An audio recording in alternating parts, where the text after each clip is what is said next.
The old book wasn't working out so well for Lust Boy. It's a Necronomicon. He's actually making a deal with some undead spirits to try to find some. This is the LCK. It's not a Necronomicon. It's a Long Panda Death Note, the Panda Note. Okay. Well, he needs to be writing in pretty much every other team and their players' names into that Just Death get Note. more general. Others. Yeah. Should be just there. Cross them Everyone out. else. Have at it. But bans coming out here fast from the side of Ever. It's going to be Lucian, Azir, and Ryze taking off the board. Meanwhile, double jungle and a Trundle ban here from the side of Longzhu. And Vladimir, here we go. Let's kick things off right, Papa. It's going to be Vladimir lock-in forever. And that means Swain's probably going to be a takeaway. Coco has been playing a lot of the Swain in dynamic queue, and Sivir's taken away as well. So Fury on Sivir duty instantly. Fury much more known as he kind of oscillates between playing lane dominant and playing the less lane dominant champions, because he did play a really good Kog'Maw and Ashe back in the days. Ashe was always one of my favorites, but going to be on the utility duty of the Sivir. And yeah, we're expecting Swain to be a mid lane pick, but Especially always been known to play those carries in the top lane, so a flex pick for Longzhu. So now we'll see where Ever wants to go with their draft. You know, what 80 carries they're going to try to pick up for themselves here going into this. You have to say that Sivir, as a takeaway from a Vlad team, is always a good thing. One of the things that Monty, of course, was tilting about was a lot of the the Vlad Sivir comps. Sorry, not the Vlad Sivir, the Vlad Swain comps. The lack of the Sivir for that comp. Where engage is something that's really hard to put off. Extra movement speed for the Vlad is always something you really want to look for. So whenever I see this Vlad drafted earlier, I'm always excited to see what's drafted around it, because we haven't really seen this comp that really plays around Vlad's strengths. Clearly, his build path and his numbers are very powerful at the moment. A sustained damage mage in a team fighting, sustained damage team fighting mage really fits the meta, which of course is prioritized around fighting for those early Drakes. And he scales so well with things like Infernal Drake. So I can understand reaching for the Vlad, but the 5-man comp, that's what I'm waiting to see. Well, you mentioned Pure was the best member of Longzhu right now, so it makes sense that they're going to save the last pick for him as they come into this one. So it looks like it will just be that Swain in the top lane. Lock in on the Victor for Coco. No, it's a Caitlyn lock-in for Loken. Get it right. Well, and it's also that. It's going over Longzhu stuff. But yeah, Caitlyn coming in here. I haven't seen Caitlyn in a little bit. She's played quite a bit. She was played in yesterday's series.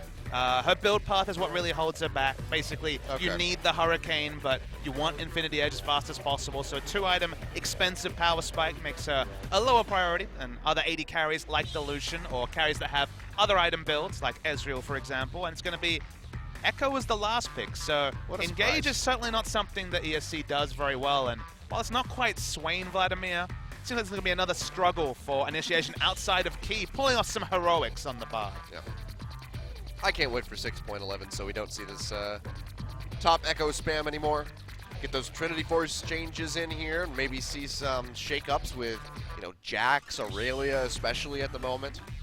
So support for last pick. They're considering the Braum. Obviously, Braum is really good against Bard in terms of being able to affect the Cosmic Binding, the Q, and cancel out the stuns coming through on a second target. Laning phase can be painful against Caitlyn Bard, especially though. So lane swapp's going to be heavily prioritized by Longzhu. And they've gone for this balanced team fight comp that has a lot of merits, but both teams kind of have team fight comps. Both teams have pretty low initiation. Obviously, Sivir gives them options with the concussive blows especially, but initiation's not trivial. So I feel like whichever team takes the early advantage, and specifically whichever team controls Drakes better, should come out with a big lead early in this game. Well, I think statistically right now that would put the ball in ESC's court. Longzhu have looked pretty bad at pretty much every stage of the game. You say that, but their early game is so much stronger. The worst early game in Champions or in LCK right now is ESC ever, who are 10th place at -1,000 at 15 minutes. Longzhu have always been good at the early game because, honestly, they're a bit of a dynamic queue lineup. They're 5 talented players playing together. Their mechanics are good. They farm well. It's just transitioning that into fulfilling the win conditions is something they have never been able to do under the Longzhu gaming banner. Maybe a auto-filled team. Oh, boy. From them.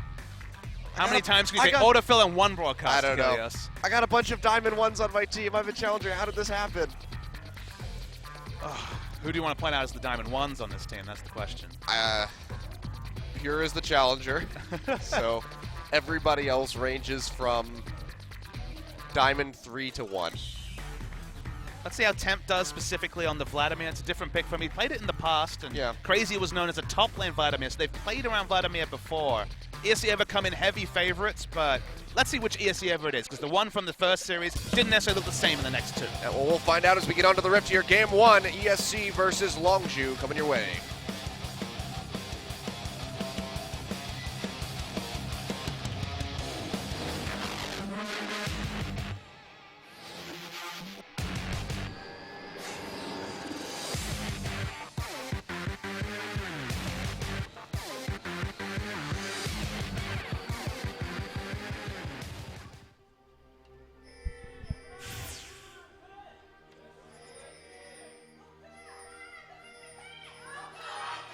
All right, well, the Longzhu fans are out Fighting here. going on Yeah, here. Key's already taking a lot of damage. He gets locked up. That's going to be the exhaust. He takes a very brief magical journey. They're not going to be able to finalize the kill, but that will be his flash down and heal out from Loken. So overall, one invested summoner spell by Pure, getting 2 away from the bot lane of Ever. So nice pick up there for Longzhu. Good early pressure. I didn't even know that there was terrain there that would allow a magical journey, but it was smart for him to skill that ability. Got out basically scot-free. If we do see a lane swap, things like flashes and specifically those early summoners aren't going to be punished. So Longzhu are now in an interesting spot where they would have heavily wanted a lane swap against Caitlyn Bard. Now, maybe you'd actually take 2v2 lanes, given you have a summoner advantage, which is only really relevant in 2v2. Yep. It's going to be the Warlord's Bloodlust here for Loken. Sometimes we do see the fervor of battle for Caitlyn, so you can just get those headshots up pretty quickly. That's actually really interesting to me, specifically on Caitlyn. Look at this. We saw some innovative plays from Key on the Bard before. Yeah, magical Journey invade here. Not going to be able to take these away, I don't think. Actually, yeah, will get it with a Piltover Peacemaker.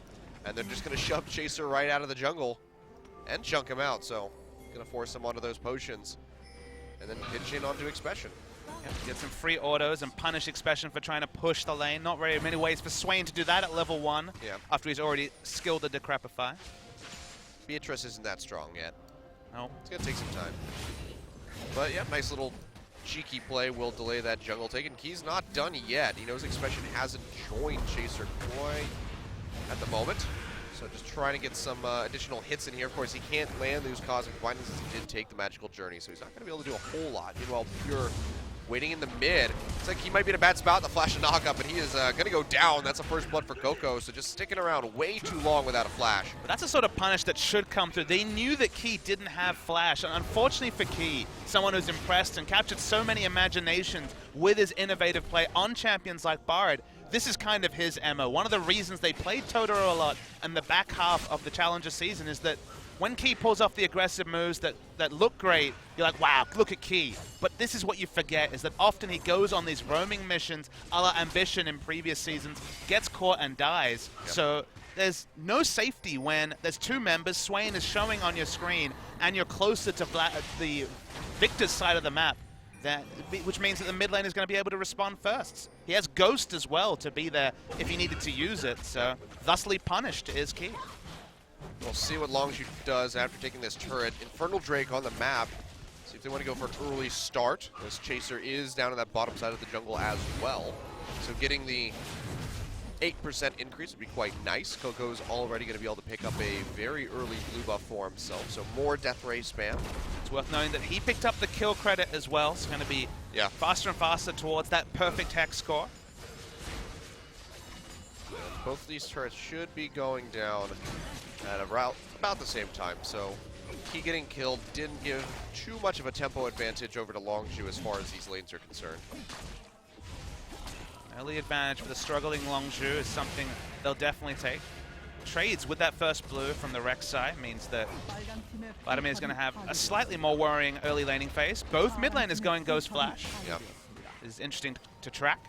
It's going to be a while before Temp can start getting a good amount of HP back. Chaser, though, going to get caught by that Cocoon. Key's coming around the side, goes through the Magical Journey, has the damage to come out, but we'll just get that little additional kill credit there, and that's going to be another kill going over to ESC as Bless picks up one. So Chaser, nice pressure, and Chaser just going a little too deep. He got inspired by Key's early play and decided to go for his own suicide roam.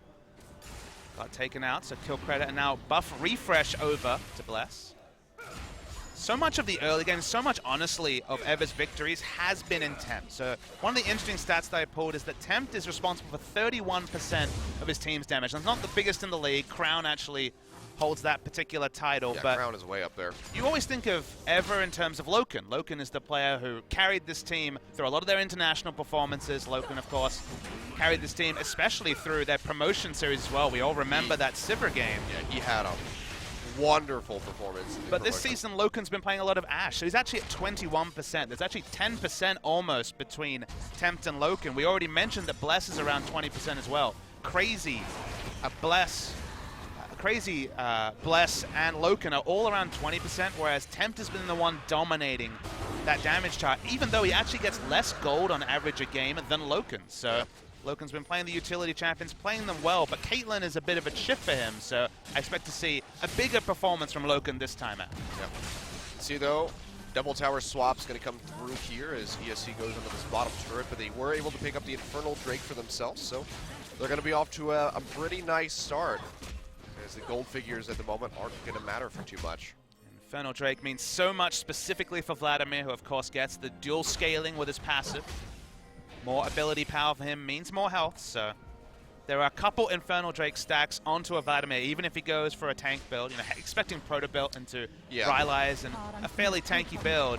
All the dual scaling, I mean, happy times for Tempt, who's been, as we said, looked at to carry Ever so far. Yeah, I think we've only really seen one Vladimir that didn't have the Proto belt, and I believe it was Kuro on the side of Rock's Tigers, and then Fry came and played it significantly better than Kuro did.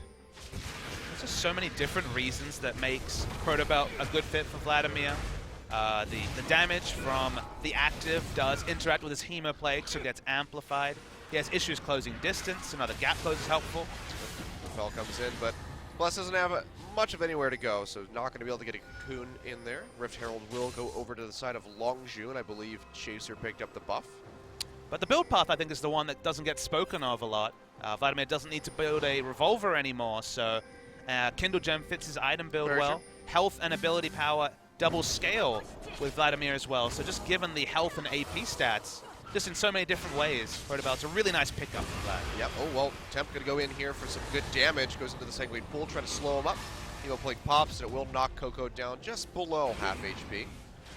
Trying to push him out of lane. There was no kill pressure there. Again, only a Kindle Gem Vladimir. Yeah. So just trying to get some damage in, but Coco still recuperating a little bit with that potion as it's getting ready to wear off, so it looks like he will be able to stick around at least for this wave as it crashes into the tower. And he'll pick that one up for himself. So far has the augment coming through with an amp tome, so has a little bit of extra damage in his pocket.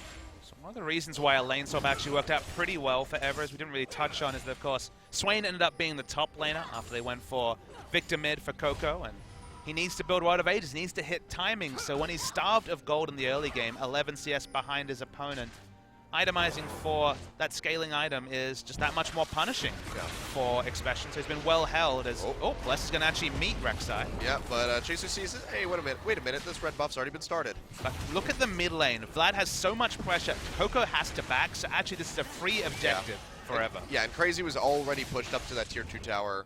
As you said, he's been beating the hell out of Expression up top for a little bit of time here, so yeah, Chaser not going to be able to contest the red. It feels like there's two VOD timers that ESC should jot down. 2 minutes when Key, with no pressure, pushes up and dies contesting an enemy buff, and then the 8-minute timer where Bless, it's the right time to counter jungle. You have massive pressure advantage in the mid lane, and it means that it's a free buff, so in the same game already, we see the best and worst of Ever, and that's what makes them fun. What makes them engaging is they have very obvious strengths, but also very demonstrable weaknesses as well. Yeah. We'll have to keep our eye on Loken here, as two members come down. They're just going to find that pink ward, so he won't get caught out quite just yet. Going for the pickaxe Cull build, but Fury already coming out with the BF sword and the long sword. So going to have considerably more damage. Just better back timings, I think, is the real story there. It's all dependent on waves crashing, trying to get your top laner advantages, so at the end of the day, it's not going to be a big issue. Maybe this will mean BF sword pickaxe into the Hurricane. I'd be very surprised to see anything other than a Zeal item finish first, irrespective of what the first buys are. We've seen some really strange ones Was it lately. Emperor that built Infinity Edge Rush? Yep. We're not going to see that again. It was Infinity Edge. It was Infinity Edge with a recurve bow. Although on 6.12 they are kind of changing the AD items again, so that's a few patches away. But I think we may actually one day see the return of early IE. Yeah, we gotta get through 6-11 first. Bless is gonna take away that Krug. Chaser comes in, flashes on top of him for the knockup. Bless gonna flash to answer. Coco uses the ghost. He's trying to get in range of that gravity kill. Flashes in. That's gonna be the Chaos Storm, and he's gonna go down. Chaser claiming the kill. Crazy gets that parallel convergence shield and has to flash out, and that will keep him alive. But another kill going over to Longzhu. So good job capitalizing on that forward pressure that ESC was trying to put down in the jungle. 3 kills in the game, 3 kills related to jungle invades. Bless got really greedy to finish off the Krug and then was overextended. There had been a missing call by Tempt as 2 roam top and well punished by Longzhu. So once again, it's only been the aggression of the junglers and I guess also the support at level 1 that have contributed to the kill score, and well punished by both sides. Yeah, that is flash down for Chaser, which will stop him from being able to get those longer range knockups, and Coco had to use flash and ghost. So Bless, knowing that, could pay a visit to the mid lane and try to create more pressure here for Tempt, who currently has both of his summoners. And you come to team fight phase, and if ever can keep up the Dragons, then definitely they can kite back. Both these teams so much better at kiting back than going in, and against Sivir and now a Victor with Ghost, you wonder how is Tempt ever going to close the distance to actually get his Hemoplague on multiple members. But the Rylai's slow is not going to be enough to keep them in place. The Proto Belt is probably still coming, even though you look at the item build and you're like, okay, he's rushing a Spirit Bridge. Yeah, switching some things up here. I would like to see that item come through, though. Rylai's, I think, very, very important as well. Yes. Yes, it will be. And we need to see where Expression's going to go with this as well, because we've seen some different Swain builds out there. Some people prioritize getting the Zonias early so they can just sit in the thick of the fight and, you know, just recuperate HP. But so far, just going to be the Rod of Ages completed here, just about 40 seconds ago. Loken's pretty overextended. Yes, he is. Still gets hit by the Q, but they're not going to push in for any more. See ESC ever get greedy for farm and push in when they don't have pressure. Key was almost in mid lane, and Loken was far too far up bot, but won't be punished for it just this time. Well, he's still trying to apply some good pressure. We can see Bless going to find Chaser on the exit, so he could rotate down. Needs to wait for Chaser to get out of range so they can't see the tremor sense. We tell a lie, of course. Hextech Revolver does fit in that build path as well. Yep. Most certainly going to be the Proto Belt. And it looks like Cloud Drake is the second one to have spawned. So I'm sure that's going to sit there for a considerable amount of time unless they just have open pressure and nothing else to do. I mean, there's 2 schools of thought, right? Maybe they just want to wipe it off the map to get a better one. Yeah, exactly. 6 minutes time. And that's when you just get nothing but Cloud Drakes from there on out. It's like, damn it, I can't get rid of these. I think Monty and Doa call it the Clown Drake. Clown Drake. Does feel like that. It's pretty fitting. Frown Drake would also fit in pretty well. I'm sure you saw the little test that the EU casters did, where if you run from bot lane to mid, out of combat with Cloud Drake, you arrive half a second faster. Well, that's great. That's just awesome. Who needs 8% more AD and AP? I can get there half a second faster. I'm just a little bit faster than you. Oh, bless. Bless your little heart. Oh, wow, TP's coming out. Going to be matched by the side of ESC, but Loken's going to get jumped on here by Expression. Still has the Never Move, but it's not going to connect. And now suddenly Crazy, way too far forward. Going to have to use the ultimate right off the bat. Bartle ulti comes through, finds Coco. But it looks like ESC are just getting run over by the damage right now. The Chaos Storm just ticking away onto this Echo Tempt. Huge Hemoplague. Yeah, Hemoplague goes down onto 4 members, but it's the damage there. It doesn't look like it. Sanguine Pool has been used. The Never Move not going to connect onto Tempt. He's trying to fire back more damage, but ESC just cannot find it.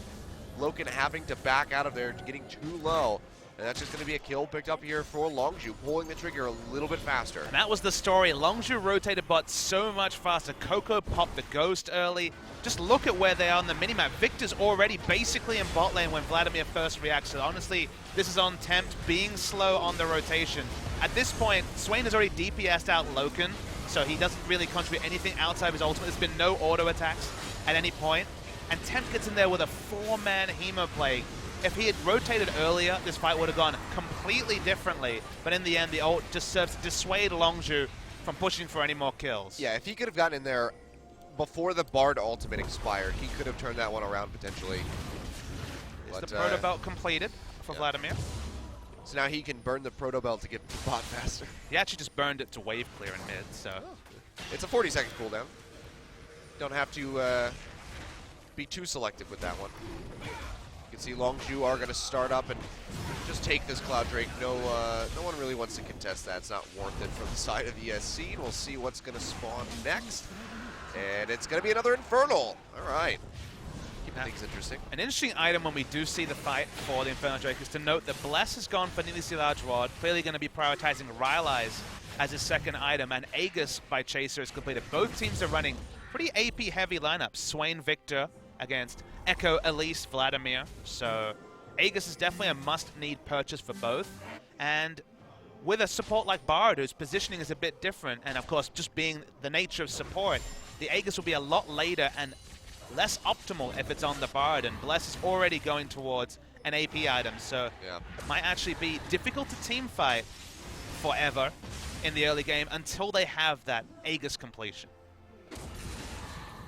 So for a lineup that very much wants to fight for those Infernal Drakes, for a team that we already mentioned has low initiation, so the pressure of their early game, the pressure of picking up Drakes, is what actually lets them fight in the late game around objectives. Going for the AP purchase instead of what has now become pretty standard. The finishing the Aegis into the Banner of Command has kind of been the go-to for most Elise players. Probably going to be pretty heavily punished in this game. Now we can see Expression. He's going to be able to turn things around up in that top side. Well, Loken decided to change the book. He is going to get Infinity Edge first. Yeah, i.e. first build. That was maybe a gold value thing, but there's not a lot of power in this first item at all, especially compared to both Siva's kit and the Essence Reaver that she's completed. Also one for the Berserker Greaves as opposed to the Boots of Swiftness, so he's going to have to be really cautious about his positioning. As I guess no one ever wants to do damage in a fight because they're just never going to be in range to do damage. Yeah. I mean, Berserker Greaves in 6.11 are getting a nice buff, 5% increased attack speed to bring them to, I think, 35%. Yes, you're correct. So that'll be nice, but for the time being, I would think that the Boots of Swiftness would be that much more valuable for him, especially with Coco having the Ghost with the Chaos Storm. He can just continually chase onto him. I just feel like if you're going to have carries build this way in this team comp, Ever desperately needs the Aegis to at least take the fights that Longzhu are going to opt into, because they can't opt into any fights of their own. It could be starting right now, as Key does have that Null Magic Mantle in his inventory. Take a while from support. Yeah, going to be a bit of a rough patch here for ESC as they get ready to move into this mid-game. So far, Longzhu not making any critical mistakes, only giving up that one kill. Currently find themselves with just over 1,000 gold in the lead. And now, oh, nice use of the Proto Belt, getting out of the gravity field. Chaser going to get caught in the jungle here.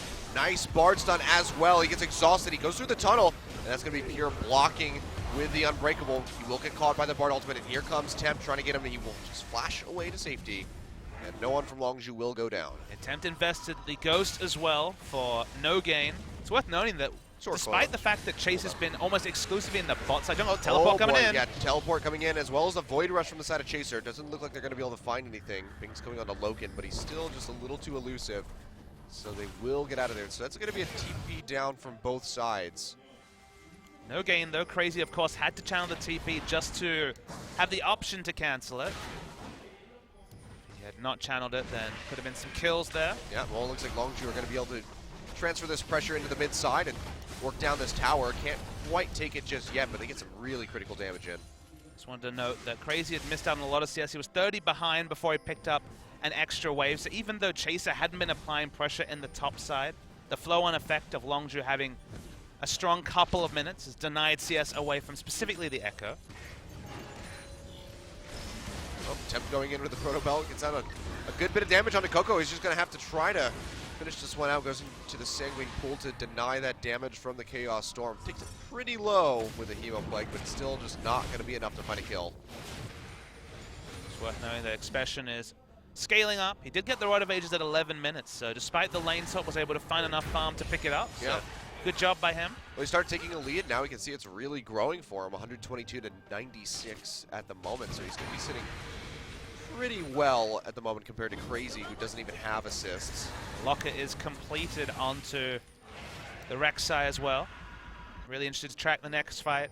Against a champion like Vladimir, obviously Lockett is a very quick go-to, but sustained damage from the Swain and to a lesser extent the Victor means that it's just as important for Ever. So We'll see how important that 10 extra magic resist to the whole team is, because you have to think that Ever is not going to be able to just give up something as powerful as the Infernal Drake. Spawns in just over a minute. Yep. If they could get that second buff, that would definitely help them turn this match around. Getting 16% increased AD, even at the earlier stages of the game, is still pretty significant. You know, we're at the point where there is 70-ish AD onto the Caitlyn. Yep. Other stats being built, the AP on Vladimir. Again, the dual scaling on Vladimir is very, very powerful, so not optional for anyone. Loken and Emperor must just be friends or something, because they just share this build path. It's going to be the recurve bow instead of the Zeal coming out first. I mean, it's the cheaper of the two options. Zeal's pretty pricey now at 1,300 gold, so Sure. It's hard an to 11 fit it in. for recurve, something like that? 1,000 or 11, I forget. I believe it's 1,100. Gives you extra physical damage on auto, so does give you relevant stats. Yeah. But yeah, almost certainly a gold value thing. Oh, he just throws that Cosmic Binding nowhere near anybody on the setup. Crazy will have teleport in basically 5 seconds time, so he will have teleport for the buff. Yeah, if you just keep Expression busy and relegate it up to this top side, he I'm can not definitely sure make he a play. Trading pretty decently, but Expression is a level over. He's also now has a needlessly large rod in his inventory, so the Spirit Visage not going to be doing too much here for Crazy, as Expression just keeps growing in power, almost has that Rod of Ages completed. Will be so in about 30 seconds or less. I guess Rylai's is going to be the next purchase, which We've seen that a lot. I mean, you got the Locket coming through from your jungler. You're against triple AP, so Zhonya's is not. It will be purchased, but it's not a rush item as it would be if there were more AD champions like Kindred on the side of Ever. And honestly, there's not a whole lot of damage there so far. Sivir's going to launch you in, and the Rylai's will at least keep people in the fight. So even though they don't have great slows or stuns, they're trying to make up for that with Swain basically in the middle of the enemy team, keeping them around. Yep. Looks like Longzhu, with all of their members down on this bottom side. Expression went back to base. Walked over here. They're going to start up this Infernal Drake. Not great wards here for Crazy. No deep wards behind. It's a very defensive teleport by Crazy. Yeah, it's going to be the Bard ultimate here to try to buy some time as Crazy runs his way in. This might not going to come out here from Bless. Goes way too early. Has to repel up into the air. So Chaos Storm is just taking away their HP bars. Loken going to get jumped on. Chaser finds the first kill. Tempted to the backside. Has to use the Proto Belt, but still gets locked up by the concussive flows. Trying to run away, but it doesn't matter. There's just too much damage on the side of Longzhu, and they take him down. 2 for 0, plus Infernal Drake and a mid-turret. Longzhu are looking really good to start things off. I mean, the setup for Ever was really desperately poor. I mentioned there were no obvious teleport wards for Echo, and Echo's not Maokai. He needs to be at team fights early to set up his CC, but in the end, it was completely irrelevant. Wow. Did nothing, and you already listed a couple of nice things that Longzhu got after off their 2 kills, and a Baron might be on the menu as well. We'll just tack one onto the list here. Baron down to half HP. Crazy going to go in onto Fury, trying to rip some HP off of his bar, but it's not going to happen. Bless going to get stunned up by the concussive blows, locked by Nevermove as well, and Expression finds the kill. Key has to retreat. They will deny the Baron take for now, but Longzhu are just starting to run away with this game. It's a really good turn. Of course, we're early in the game. There isn't a lot of tank stats, so they were taking extreme damage from the Baron, and Bless was the same level as Chaser, so the Smite steal was very real. So it ends up just being 1 kill. Take another look at this, though. But look, Echo's coming in late, which already is a problem, and is so far away from the fight. So they just DPS it down. They run it. Remember, this is a Sivir comp, so they're going to get onto Ever instantly. And Echo's basically just still completely uninvolved in the fight. So Ever walks up, concussive blows applies, a kill is guaranteed. Nice flash by Fury to pick up the kill. He smote it like 1,100. Again, more my issue is not about the small mechanical players, it's the setup from Ever. That was never going to be a successful contest. They didn't even commit to going for a 50-50 Dragon Steal, and then, of course, the Longzhu's team is going to collapse faster. They have the Sivir. So in multiple different ways, Ever weren't serious about taking the fight or the Dragon, so why not just back off, pick some CS, push up some waves, instead of half-heartedly coming and just passing over extra advantages to Longzhu. Yeah. Even if it had come down to an attempted steal there from the side of that Baron attempt, I don't know if Plus would have been able to come out on top of it with smites like that. That was pretty bad. Very much off base. So while Ever don't have the Aegis, as I've droned on and on about, they do have double Spirit Vision. They do have Aegis, sorry, now onto Bard. So finally he has finished it. They have the magic resist stats now, finally. It is very, very squishy, so even with a defensive item like Aegis, will die quickly. Yep, Longzhu's still just want to stick around this Baron, draw ESC in. Well, Crazy doesn't have teleport, blow so up. he's on the bottom side of the map right now. Yeah. Tremor senses from Rek'Sai. Oh, well, Chaser's going to go forward. Pierre does find the winner's bite, but they can't follow up too much more. That's Glacial Fissure down here from the side of Longzhu, so maybe that will deter them from fighting much more. Crazy's playing a super dangerous game. Look at him. He's going to show in bot lane. Longzhu can turn straight back onto the Baron, but first they're probably going to go for a safer objective. They take this turret, they'll be able to push Vision even deeper and then get those deep wards in, and that Baron bait's going to be even more straightforward for Longzhu. Yep.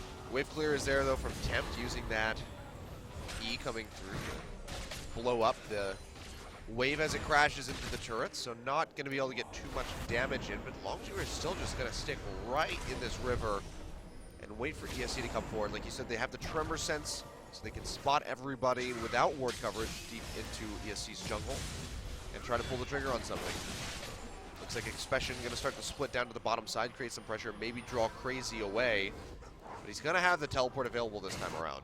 Yeah, Longzhu spotted that, as usual, Everest smart about prepping their side minion waves. They were amazing at this for a challenger team, and they're still very much top half of the LCK when it comes to being able to prep minion waves. He's going to go answer that in the bottom side. Oh, well, good.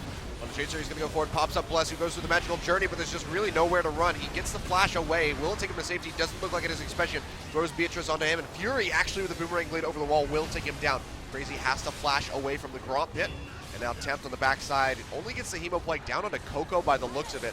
Can't really get in for the fight. Fury going straight in underneath the tower, takes down 2 members with the help of Coco. And this is looking like a near ace, as Tempt is the only member of ESC left alive, which is a surefire Baron take here from the side of Longzhu. And Fury decides to show the aggression that's been absent from his play for a long time. We've seen this guy on the passive champions, the Jhin and others, but on the Sivir, really gets in there. Turret dives to pick up the exit kills. Coco is the true MVP, which you'll see in the replay. Basically just walks up to Loken and explodes him, cutting through the jungle. And now Longzhu will finally get the Baron they could have gotten a few minutes ago.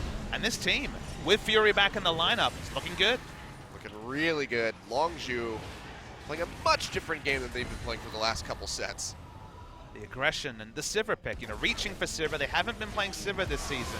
Bless gets so aggressive trying to clear wards and gets taken out, but watch Coco. He's on the backside, puts over a death ray, but you don't actually see him on your screen, but he walks up to Sivir, so he walks up to Caitlyn, just instant kills her because of the wards they had, having vision of that Caitlyn. Caitlyn does no damage in the fight, and then Fury decides to take a magical journey under the turret to get a couple of kills. Yep.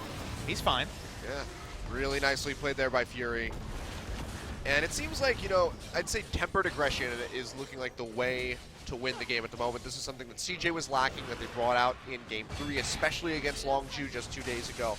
And that really sealed the deal for them. And now Longzhu putting that into practice, finding a really fantastic start to this series as they approach 10,000 gold ahead. They just seem to understand both their comp and the situation they are at in the game better than ever does. We talked about the itemization. They were well on top of it with things like the Locket very quickly. It's actually going to be double Locket probably, as you can see an Aegis in the inventory from Pure. We mentioned the fact that both these teams are team fighting comps with poor engage, so Longzhu, after giving up a single dragon, were really aggressive. Tempered Fate comes through. Yeah, it does land onto Pure and Coco. Can they capitalize, though? They're trying to get in. This Crazy comes in on the backside. The parallel convergence not going to connect. And now he takes a bunch of damage as he gets locked up in the gravity field. Has to use the ultimate. The Chaos Orb going through, and they chip him down. Coco finding the kill. Never move. Not going to connect on the Tempt as he does use a Sanguine Pull. He will be able to limp back to the fountain, but Crazy down. Baron empowered minions. This is Longzhu looking to break the inhibitor line here before 30 minutes. See Coco once again being able to zone Loken away from doing any sort of wave clear. The wave clear is pretty much Caitlyn only. Yeah. Flash from Chaser. Yeah, that's going to be the cocoon coming through into Coco. Can't find it. Chaser goes in pretty deep and takes a ton of damage from the turrets. Hemoplague comes down. It's just going to find Coco this time around. His Tempt is trying to fire back some damage. This inhibitor is going to fall, and Longzhu looking like they will be able to successfully disengage. They don't get greedy for kills, even with the low health bars. They came here for a bot lane inhibitor. They take it comfortably. They can kite back towards a third Infernal Drake that spawned this game. Yeah, to be the second one for either squad. And picking that up for Longzhu with as far ahead as they are would pretty much seal the deal. We can see Chaser already going to start this one up as Coco comes down to join him. And although it is a solo, and a very slow solo from Chaser, we're going to see Coco come over. The speed doesn't matter. There's been no way forever to actually put down any wards anywhere near this particular objective. They've been basically on their inner turret line all more defensive for the past 10 minutes or so, and a good early game has actually for once been snowballed into a solid mid game. Longzhu's understood their comp, they've understood the fact that the enemy has a very similar team comp, and they've played it out just better than ESC ever. Yeah. If they can maintain this performance, it'd be a really easily won. You can never look forward to either a future game, a future series, or even a week's play for Longzhu, so we'll hold our tongue on that. I can keep my fingers crossed for their sake. You can. It's good to be optimistic. It'd be great to see Longzhu as a playoff contender. It's just they flattered to deceive too many times. But, you know, if they keep this up, they're just looking better than ever. That works in two different ways. It does. As I think about it. That was the joke. Look at you. Look at me. Growing into your seat there, Achilles. Chaser going to eat some damage as the rest of Longzhu take down that tier 2. Trap line coming out here from Loken, just trying to dissuade them from pushing forward. See, Crazy did shove the super creep wave back a decent ways, almost midway up that lane. So I gotta say, I don't know what the win rate is for first pick Vladimir, but seems to getting hit because teams just don't seem to know what to draft out around what is undeniably a very powerful mid lane. I think his win rate overall right now is 40%. I don't know what it is first pick. It's not going to go going up this game as far as we can see. That it does not look like that will be the case. And Longzhu are just able to pressure out everywhere. Expression just keeping this wave pushing into this inhibitor turret. It's going to be answered by Tempt as the rest of Longzhu pressure is out in the mid. Crazy completely just stuck in that bottom side. Tier 2 goes down 7-2 in towers. And that brings him to a 10.3 thousand gold lead at the moment. Really loving what Fury has brought, specifically vindicating a first round Sivir pick. You know, Team Sivir priorities has gone up and down recently despite no changes to the champion. Laning phase, of course, in a world where Caitlyn is a meta champion can be difficult, but ever were the ones that initiated the lane top after losing their flash specifically onto their support. Ever since getting through that laning phase, Sivir's done so much work this game. Yeah, Fury has been doing a ton of damage in these fights. I'd love to see the damage to champions at the end of the game, so definitely going to be looking forward to that stat. And you can see Crazy just can't do a damn thing to Expression. 2-level advantage. But ESC's comp could never do things. That's not the comp they have, Achilles. It's a comp that reacts well. It's a comp that team fights well. It's a comp that plays well from ahead. They just find themselves over 10,000 gold in the hole. Yeah. And it starts spiraling out of control with that really early aggression from Key. Not having that flash available, should have known better, and he just got too into it. Ended up paying the ultimate price, and now ESC is looking pretty rough to kick things off in this set. This is what people who followed the challenger scene last season would have seen, is that Key is very steadfast in over-aggression in the early game. He catches some teams off guard. He did it on the international stage. But then a team like TSM really seemed to have him well scouted when they played against Eva, despite the eventual result. So, ooh, wow. If you are a one-note aggressive player, and if you're a one-note player of any type, teams will eventually figure you out. And Key, recently at least, and specifically in this series, has been found out to some degree. Yep. That's why Faker's so successful. Can never figure out what's going on with that guy. That man has all the notes. You could write a book about Faker, and yet you would still be, even if you read that book and every single trend he made, he'd still surprise you. I mean, the Anivia pick, everyone was wondering, okay, people are reaching for Vlad. What's good against Vlad? And specifically against Vlad Swain, the Anivia was just super smart, Faker. Yep, Faker says this is, though to give some credit, I believe, I'm pretty sure Froggen had played it earlier on in the day, so Faker wasn't the first one to bring out Anivia versus Vladimir. So credit where credit is due. We can always give Froggen credit for Anivia. Yeah, it's one of the things that even he if he is, hadn't, we could have for. But it's worth knowing that Froggen plays Anivia, and everyone will be like, "Yep, that's right." Solid color point there. Yeah, I remember when I was just starting to try to play ranked in League of Legends, and I heard about Froggen for the first time, and they're like, "Oh, he had like 2,000 elo playing only Anivia." I was like, maybe I should play only Anivia. How'd that go for you, Achilles? Oh, I just actually didn't play her at all. Oh. I thought about it, and then I realized, like, no, not really. I was more of a top laner at the time. Top lane Anivia, make it a thing, Achilles. I'll get right to it. I'm sure that the Korean solo queue players will, dynamic queue players will love me. To be fair, Korean solo queue is very different from NA, and that they'll give you the benefit of the doubt, but if you die once, they are mad. If you die once, your mom equals boom. Your mom does indeed seem to go boom. That's going to be on the hunt pop. TP Nice coming on the backside from Expression, finds Loken and Tempt. Loken already down to about half HP. The never move locks him in, and Chaser comes in, finishes him off with relative ease. Bard ultimate going to stop and lock up 3 members of Longzhu, but it doesn't even matter because the onslaught continues. And Expression is just not losing any HP right now in this fight, pushing forward. Key has to flash away crazy with that E. Going to be able to get out of range. It's only miraculously Loken that dies, but that's still so much pressure opened up on the map here for Longzhu. And that's the most fearsome Swain teleport flank I've ever seen, but the second item, Rylai's, really vindicates it. Gets the Never Move onto a couple, kills Loken basically himself. It's been Coco and Expression exploding Loken at every team fight despite Caitlyn's range. Really nice teleport ward available. Everything Longzhu's done well, Ever has really been poor at. That's why Longzhu find themselves taking down another inhibitor, 2 down, and whenever they want, they can go and take Baron as well. Or the Elder Dragon spawning in 10 seconds right now. Get that additional buff and push them up to 24% extra AD AP. 24,000 would be pretty ridiculous. You're right. 24,000 extra AP would be a whole hell of a lot of extra AP. Don't think Victor needs too much extra. Swain already, even with the more tanky build, doing plenty of damage. This is nice from ESC Ever. They know that the Drake is spawning and it's always the safer objective, so they're saying, all right, we're going to come force your hand, and they shouldn't be in a position where they can force Longzhu to do anything. They're so far behind that Longzhu should be calling all the shots, but at least going and clearing vision puts some doubt into the mind of Longzhu. Yeah. Chaser just continuing advancing that push of the minions down on the bottom side, has Void Rush available, of course, so he can get to pretty much anywhere in a moment's notice. Actually, well, he's got a couple tunnels around the Baron Pit, so he would be fine to arrive there.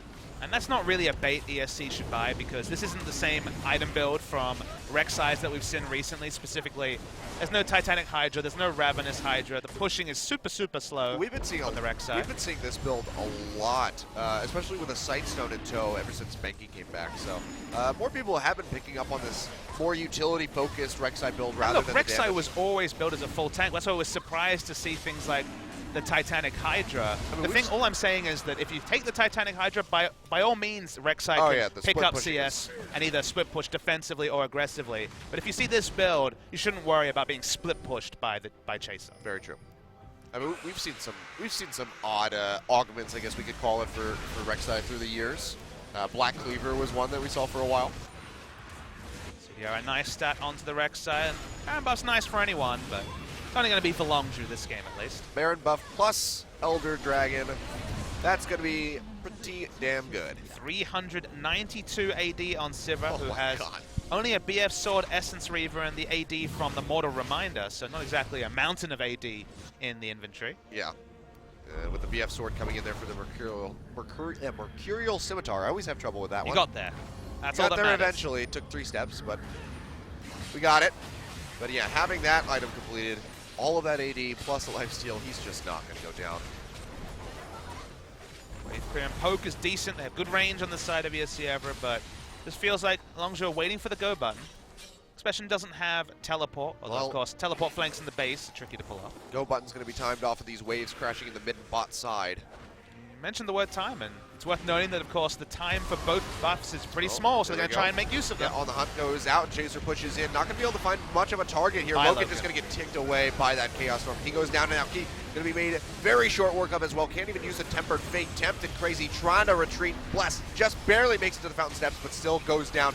Crazy snaps back, but there's just nowhere to go, so he's going to fall. All in all, it's Tempt all on his lonesome, running out the bot side. And the rest of this base is going to crumble under the pressure of the remaining members of Longzhu. So 39 minutes just about. Longzhu Gaming come out swinging 16-1. And they take down ESC. 4 fights in a row. Somebody runs at Loken and he dies. Caitlyn needs some sort of a front line, but it wasn't Echo, and it certainly wasn't the Rylai's Elise this game. Vladimir was kind of playing his own game on the side of team fights, and Longzhu basically dispatch Ever in very simple fashion. 2 similar comps, but Longzhu knew what they wanted to do. They wanted to fight early. They built the Aegis. They played around Dragon. Ever kind of just really didn't seem to commit to anything, and when they did, it was too late. And the game just went completely to the control of Longzhu, and it was a good victory. Yep. I was talking to Les Boy earlier in the makeup room, and I said, maybe a Longzhu win today? And he said, maybe. So far, so good. He's living up to that potential. Well, the only time I interacted with Lustboy, it was when they played SKT, and he said they'd win, and they did, so. Lustboy, see, he's just got to be more vocal about these things. He chooses his spots. Well, he should choose more of them. He should just come out. We're going to win this game every time.